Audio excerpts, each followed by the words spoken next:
Jaz vem, da si ti se vprašal cel čas, kdo je vam takrat ukradel tistega medveda noter med tem snemanjem. Mislim, da je čas, da jaz priznam ta velik greh, ki ga nosim vse 12 let, evo ti ga, to je ta ukraden medved izpred 12 let, ki se ga jaz zdaj svečano vračam nazaj, če je tvoj, če pa od Viva filma, kjer se to snemla, pa če je od Jonasa, ki je imel pa je oddajo brez zapor, takrat zraven tega, pa ga pa ti njemu nes, Jaz si ga v glavnem odviram spizdo, grdo rečeno, in si ga imel 12 let pri sebi doma in si nekam dovolil od srca in ti ga zračal. Ja, hvala, bo fajn, da si ga oblekel, ker čutno bo bilo mrzlo tam na spotu. Pa ful je grd mak, pa sem rekel, da bodo prikrito, ker trosti gledam. Enač to treba za dobrodelne namene. Dobre. Dobrodelne sredstva za otroke. Ja, dobre. Alan, da mi povej ta štorija, videl sem noter jasno Kuljaj, ki zdaj vodi na zdravje oddajo, ampak je še ni imela operiran nos, imam prav? To pa ne vem. Ne, mislim, to je videl sem. Tračen ne spremljam. Ne spremljaš, dobre. Tle sem slab. Je pa ena dobra štorija tu z Jonasom, ko si rekel, da je on snemal pa svojo oddajo brez zapora, brez zavoda, da se ne bodo mediciner tožil. Zraven v tem Vivi studiu, istočasno, ko ste snimali ta spot, da je to štorija malo kako. Ja, on je imel, mislim, pač oni so imeli postavljeno, pol Vibe je bilo postavljeno za to oddajo in pol Vibe je bilo na voljo za, rečemo, najem, mi smo najeli pač to drugo polovico. In nekje ob 4 popoldne je vletel ves nervozen, da on ne bo trpel ene muske tle v studiu. In nam je dal pol ure časa, da posnamo vse do konca in smo pač pol ure posneli. In evo, Jonas, hvala, dobro, da je ratali. Pa kje si še spomnil tega incidenta, da je bil jezen? Sva se nekje srečala in je bil pa veliko bolj prijazen, ampak pač... Zdaj te je bil zvezda. Ja. Pač stopili smo na njegov teren, to je bilo. Dobre. Bo rekel, te vaše spoti, ko gledaš recimo tega zdaj pa ta Mažemada bite, v bistvu ste dali kar, pa se mi zdi, čeprav si rekel, da ste to pol mogli na hit posnet, ampak da ste kar dosti vložili te spote, če gledam. Pa ne mislim finančno, glede idej, da se mi zdi, da so bili te spoti tiš čas mogoče eni najbolj izvirnih na tem našem prostoru, tak se mi tako občutek malo. Ja, no, mislim, definitivno za glasbenika je video spot tudi del pač neke podobe, in nam se zdi, da pač, če že začneš nekaj snemati, da mora imeti nek smisel. In vedno smo iskali izvirne ideje, da pač grejo tudi s komadom skupaj. Zdaj pač te skladbe so bile morda malo bolj duhovite, pa so spoti bolj duhoviti. Recimo v današnjem času gremo morda v neke druge smeri, ampak ja, spot je pomemben, da ni samo pet spoje in to. Razen če je ful lep, pa to dosti.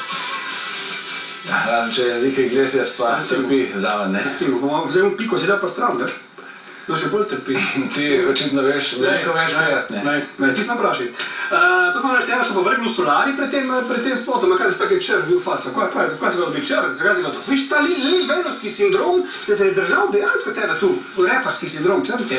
Ja, smo imeli, očitno, če si videl, ena mulatka je bila, pa so mene hotel tudi tako narediti, pa me je masker malce bolj očrnil. Očrnil, pa podarno, ja, dobro je. Alan, zdaj pa mi naredim en preskok iz leta 98 v današnji čas, če ti bo to šlo v zmogo teh 12 let, zdaj ker naenkrat. Ajde. Ja.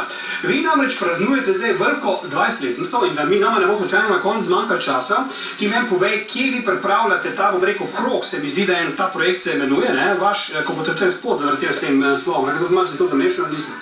Prav me. Mislim, si v krogu, zdaj vprašanje, kje v krogu si, V vašem krogu, ja. In daj povej, kaj se bo dogajalo na tej veliki obletnici, kdaj bo, pa bom rekel, koga vse ste povabili, ker v teh 20 letih se je zagotovo nabrali cel kup enih prijateljev, sodelavcev, celo tvoja glasbena učiteljica pevska prva, Jadranka Juras bo pa je zraven, daj malo to povejmo. Takole, časovna premica ti ne gre čist najbolj, ampak blizu pa si, Torej, 20-letnica benda pač praznujemo letos, ampak koncert si že zamudil, ker se je že zgodil v Kinu Šiška pred 2 tedni. Zakaj to šele bo? Ja, ne vem. Pa to novembra šele? Ja, je že bilo 20. oktobra. No in izdali smo pač nov album z naslovom Krog, kot si že sam omenil, ki vsebuje 13 skladb, od tega 10 skladb, ki so že bile izdane kot Društvo mrtvih pesnikov, torej ali so bili neki hiti, ali so morda neki komadi, ki so spregledani. Naredili smo jih povsem na novo, Torej, kako bi recimo v letu 2010 Društvo mrtvih pesnikov naredilo nek določen Kaj što album, ko ga tam skrivaš od zadnje? In evo, tole je najnovejši izdelek, ki si ga lahko... Ki ga ne znajo približati, ne, zdaj se ga približati. Evo. Veš, jaz sem hotel nakazati to, ker je samo 500 ljudi to zadevo lahko gledali, če se ne motim, jaz v Kinu Šiška, ne, da bi mi to ponovili. To sem jaz apeliral na tebe. Da je en koncert v Kinu Šiška premal, da mora biti še en. Zato, da napoveš, da ta drugega kdaj bo. To sem jaz hotel reči. Misliš prvega za 500, pa pol za 1000, pa... Da vsakič 500 je absolutno premal za tak band, kot ste vi, pa za tako obletnico. Ja, imeli smo kar limitirano občinstvo, zato ker smo imeli eno posebno postavitev v Kinu Šiška, ki jo do slej ni bilo. Torej, postavili smo oder na sredini, z dvemi projekcijami v zadej in v bistvu so bili poslušalci vse okoli nas in v bistvu čist zraven nas. No, imaš pa eno srečo, ne? Kako srečo? Večjo kot pamet, ne? Ja, večjo kot pamet, tako, da so koncert spremljali kamere in bo obelodanjen še letos, tako da ga boste lahko vsi fani, poslušalci in tako naprej videli na televiziji Slovenija. No, neki spremni si zgrešil, ne? Ne, to pa nisi. Veš, mi je žal, da nisem šel gledati. Zakaj nisi sporočil ti to? Lej, sporočiš mi vse. Sporočiš mi, s kjero punco si bil, kjero si bil zaljubljen, kjera ima zdaj to in to, da pa me povabo na to, to pa pozabiš. Veš kaj, ti da biš preveč vabil in si to spregledal. To je res. Tam ta boljši izberem, kako sem na to zgrešil?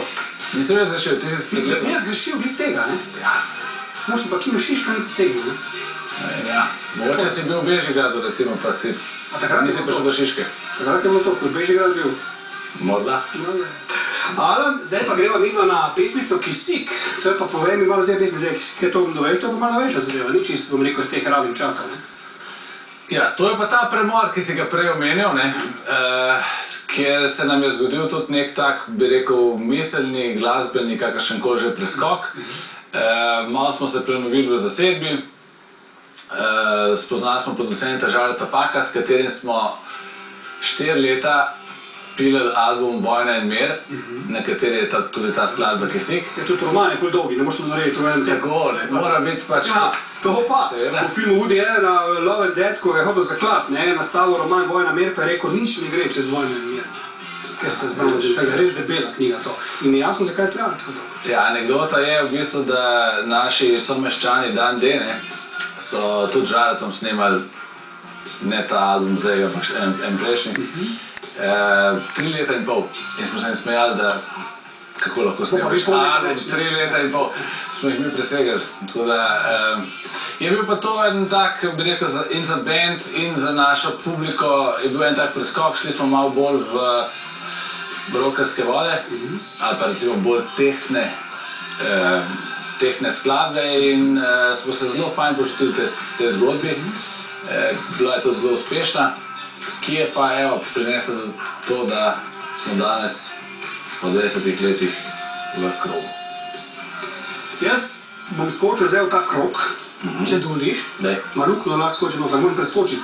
Lahko skočiš, lahko. Bom skočil not in si bom s tabo ogledal Kisik. Če bo šlo.